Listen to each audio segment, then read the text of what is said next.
Di dalam Lontar Medang Kamulan disebutkan bahwa Raja Watu Gunung merupakan putra Dewi Sintakasih dan Raja Kulagiri dari kerajaan Kundadwipa. Raja Kulagiri memiliki dua orang istri, yaitu Dewi Sintakasih dan Dewi Sanjiwartia, suatu ketika bertapa ke Gunung Semeru. Saat itu Dewi Sintakasih sedang mengandung. Akhirnya ia pun memutuskan untuk menyusul Raja Kulagiri ke Gunung Semeru.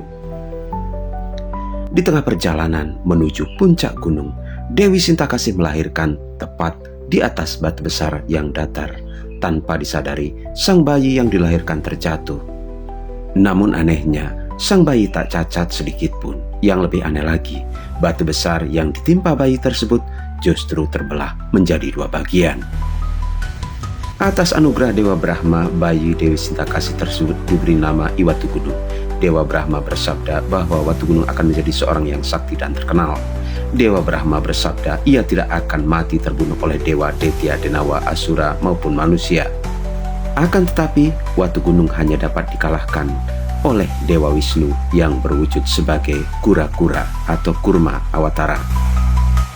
Seiring berjalannya waktu, Watu Gunung mengalami pertumbuhan yang sangat pesat. Nafsu makannya pun tinggi dan membuat ibunya kewalahan. Suatu ketika, Watu Gunung meminta makan dan ibunya sudah kewalahan sehingga tidak mampu menahan emosinya. Kepala Watu Gunung dipukul dengan sendok nasi oleh ibunya. Kepala Watu Gunung pun luka dan berdarah. Akibat kejadian itu, Watu Gunung pergi meninggalkan istana, kemudian menjadi perampok. Semua kerajaan mampu ditaklukkannya, termasuk kerajaan Kundadwipa. Kemudian ia menikahi Dewi Sintakasih yang tak lain adalah ibunya sendiri. Suatu ketika Dewi Sintakasih sedang mencari kutu di kepala Watu Gunung. Dilihatlah luka bekas pukulan sendok nasi di kepala Watu Gunung. Ia pun merasa sangat berdosa. Kemudian ia pun teringat sabda Dewa Brahma bahwa Watu Gunung dapat dikalahkan dan dibunuh oleh Dewa Wisnu yang berwujud sebagai kura-kura. Apa selanjutnya yang akan dilakukan Dewi Sintakasih?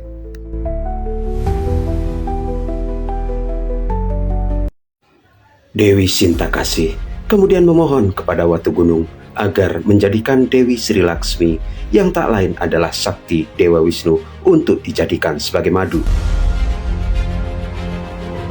Hal itu membuat Dewa Wisnu menjadi marah besar. Namun Watu Gunung tidak takut sedikit pun karena merasa kesaktiannya yang sangat tinggi dan tak tertandingi. Peperangan pun tidak dapat dihindari. Dewa Wisnu menjelma menjadi seekor kurma atau kura-kura bersenjatakan cakra. Watu Gunung mampu dikalahkan oleh Dewa Wisnu. Dan hari itu, ketika Dewa Wisnu mengalahkan Watu Gunung disebut sebagai Hari Watu Gunung Runtuh atau Kajeng Kliwon Pembelas Tali yang jatuh pada Redite Kliwon Wuku Watu Gunung. Redite atau hari Minggu memiliki urip 5, sedangkan Kliwon uripnya adalah 8 berada di tengah. Secara filosofis, Pembelas Tali artinya lepasnya ikatan. Raja Watu Gunung Runtuh juga bermakna runtuhnya kesombongan karena merasa diri paling kuat, paling hebat. Ketika Raja Watu Gunung dikalahkan oleh Batara Wisnu dalam pertempuran, ditandai dengan adanya beberapa fenomena.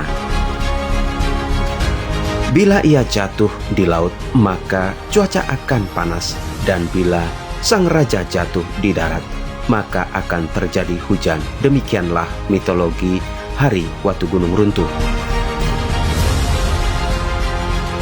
Keesokan harinya, Raja Watu Gunung meninggal dunia. Kemudian di hari ini juga disebut sebagai Candung Watang, Senin Umanis Wuku Watu Gunung. Keesokan harinya disebut sebagai Paid Paidan, yaitu pada Selasa Pahing Watu Gunung, hari di mana mayat Raja Watu Gunung diseret ke sana kemari. Keesokan harinya, Raja Watu Gunung hidup kembali dan dibunuh lagi oleh Batara Wisnu. Hari ini disebut sebagai Budo Urip atau Budo Pon Watu Gunung. Saptarsi kemudian merasa kasihan, kemudian memohon kepada Batara Wisnu agar mengampuni Raja Watu Gunung. Hari ini disebut sebagai Urip Kulantas yang jatuh pada Kamis Wage Wuku Watu Gunung. Setelah hidup kembali, Raja Watu Gunung sadar, kemudian menyucikan diri dengan melakukan tapa brata yoga samadhi, memohon pengampunan dan keprajnanan atau pengetahuan. Hari di mana Raja Watugunung sadar kemudian disebut sebagai hari pengeredanan yang jatuh pada Jumat Kliwon Watugunung sampai kemudian memperoleh anugerah di hari Saraswati. Dengan keteguhan tapanya, Watugunung dianugerahi ilmu pengetahuan pada Sabtu Umanis Wuku Watugunung yang disebut sebagai hari Saraswati. Watugunung kemudian menganugerahkan amerta ilmu pengetahuan tersebut pada semua umat manusia pada hari Banyu Pinaruh yang jatuh pada Reditepai Wukusinte. Secara filosofis, Raja Watugunung adalah gambaran diri kita sebagai manusia yang tamak, rakus, ambisi, dan diliputi oleh hawa nafsu atau kama. Dengan mengabdi kepada Sang Pencipta, manusia dapat menundukkan Satripu di dalam dirinya. Dengan tunduknya Satripu, maka pengetahuan bangkit sebagai anugerah dari Dewi Saraswati, ibarat air ilmu pengetahuan mengalir ke tempat yang rendah.